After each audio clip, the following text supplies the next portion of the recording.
Boa tarde, eu sou a professora Marinalva, professora do Jardim 2. Hoje iremos dar início às aulinhas de História, Geografia, Religião e Artes. Já sabemos, né, que as nossas aulas estão sendo ministradas em casa pelos pais, né, e seguindo sempre o livro, a gente está sempre seguindo o livro, nossas atividades. No livro nós estamos já no módulo 2, né? Vamos fazer História e Geografia, já no módulo 2, né? E vamos dar início à aulinha de História. O tempo e a nossa vida, ó. O tempo e a nossa vida. Página 184 a 188. O tempo é a nossa vida. Muitas mudanças ocorreram em nosso corpo com o passar dos anos. Além disso, conforme vamos crescendo, assumindo novas responsabilidades.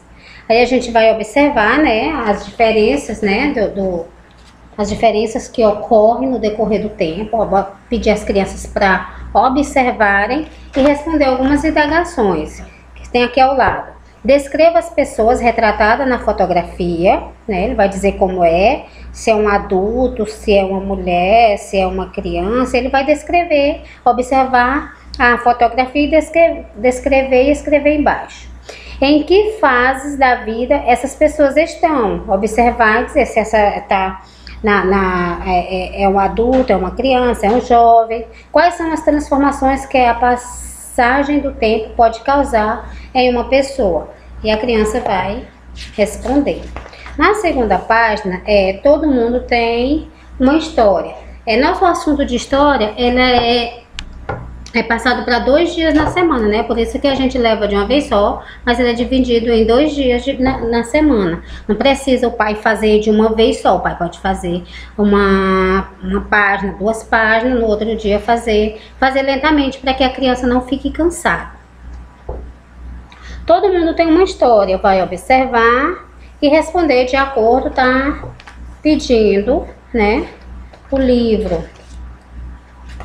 O livro está explicando tudo direitinho, só a gente seguir as normas. Aqui na página 188, converse com as pessoas da sua família para descobrir informações sobre sua história de vida. Você vai falar com a mamãe, a criança vai falar com a mamãe e perguntar sobre sua história de vida.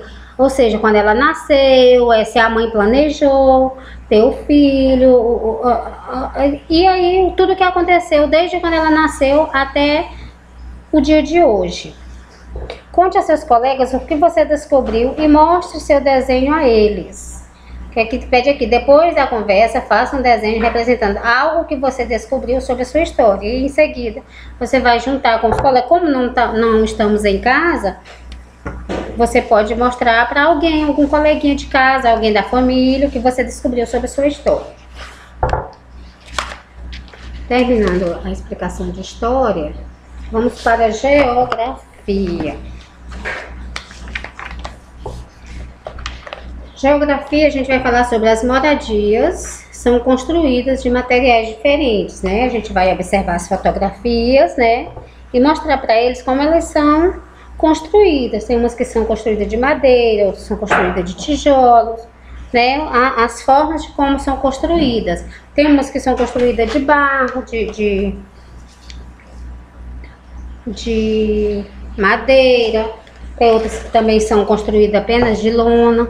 Tem vários tipos. As crianças vão observar e conhecer os tipos de moradias.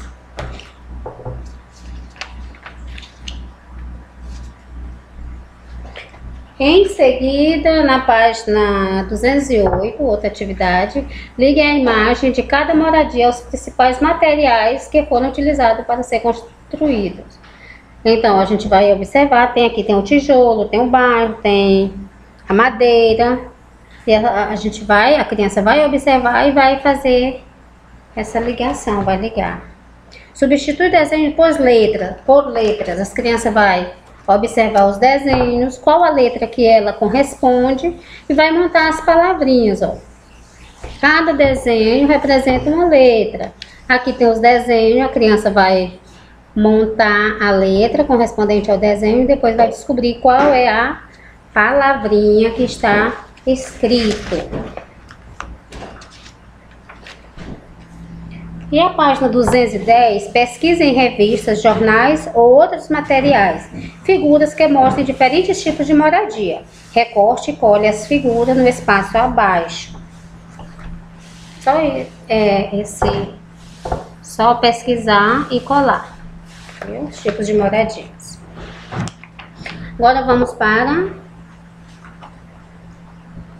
artes. A gente mandou várias atividades xerocopiadas, né, para seguir as instruções que tem na agendinha, né? E aqui a gente vai pedir para na página 33 e 34 para a criança observar, né, o movimento do corpo, né, o movimento do corpo, as formas como a gente deve movimentar o corpo, como as crianças retratadas estão movimentando o corpo, de quais maneiras você movimenta o seu corpo no dia a dia, se as crianças estão dançando, se elas estão paradas. A criança vai observar realmente a imagem e vai descrever, responder. A mãe pode fazer um riscozinho aqui embaixo da letra A e da letra B e responder, ou então pode fazer essas perguntas também no caderno normal e responder os movimentos do corpo. Na página 34 também tem as figuras representando os tipos de dança, né? E a mãe deve explicar que os movimentos são muito importantes, os movimentos do corpo são muito importantes para o desenvolvimento físico e mental da criança. Nosso corpo foi feito para se movimentar, nossa vida é feita de movimentos. Nós nos movimentamos para ir à escola, para praticar esporte e até mesmo para fazer arte. Agora vamos conhecer uma linguagem que transforma os movimentos do corpo. É a expressão a dança. A mãe deve falar que a dança é muito importante para o desenvolvimento do corpo, assim como o salto, assim como pular, como correr.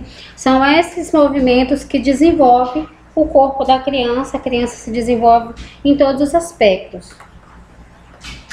Aqui foram os assuntos, foi o assunto de artes, né? A gente não pediu atividade xerocopiada, só para a mãe seguir, fazer essa leitura e explicar mesmo qual a importância do movimento do corpo. E em religião, hoje a gente separou dois tópicos também, que toda semana a gente tem uns tópicos, né, que a gente fala.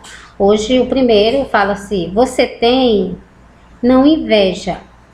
Estão falando com você? Escute.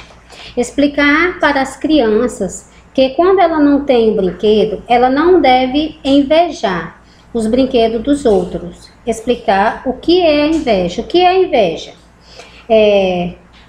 Invejar é desejar a qualquer custo a coisa do outro. Ou seja, a criança, a mamãe deve explicar para a criança que muitas vezes uma criança tem um brinquedo e a criança não tem. Então, quando a criança não tem um brinquedo e o coleguinha tem, ou ele pede para a criança, para o coleguinha, para brincar também, ou então ele não precisa desejar o brinquedo do outro, tomar a qualquer custo, querer aquele brinquedo a qualquer custo. O que é importante é que ele peça, que eles compartilhem os brinquedos, e não só os brinquedos, mas em casa também, as atividades de casa, com a mamãe, com o papai, com os colegas. Isso é muito importante, esse conceito da inveja, porque a inveja, ela não traz bons resultados na vida de uma pessoa, nem de uma criança, nem de um adulto. Então a mamãe deve explicar o significado do que significa a inveja e o que as crianças devem fazer para não invejar as coisinhas do colega ou do outro, do próximo. Quando alguém falar com você, escute. É muito importante isso também, né? Porque muitas vezes na sala de aula as crianças estão reunidas e o professor fala, ou outra pessoa fala, e a criança não dá ouvido, não dá importância. É como se ninguém estivesse falando com ela. Então a mamãe deve explicar para ela que é importante, quando alguém falar com ela, ela escutar, ela responder, ela dialogar, sempre. Isso que é muito importante. Principalmente na sala de aula, quando o professor fala, a criança tem que ter atenção, tem que conversar, ouvir, falar quando o professor permitir, nos momentos adequados. Temos os momentos de brincadeira, temos os momentos de nossas conversas. Então ele tem que focar na aula, e o horário de brincar é realmente na hora do intervalo, e muitas vezes a gente está falando e eles não dão ouvido. Isso é uma forma de educar. Então a mãe deve explicar essa forma de educar sua própria criança. E essas foram as nossas aulinhas de História, Geografia, Arte e Religião.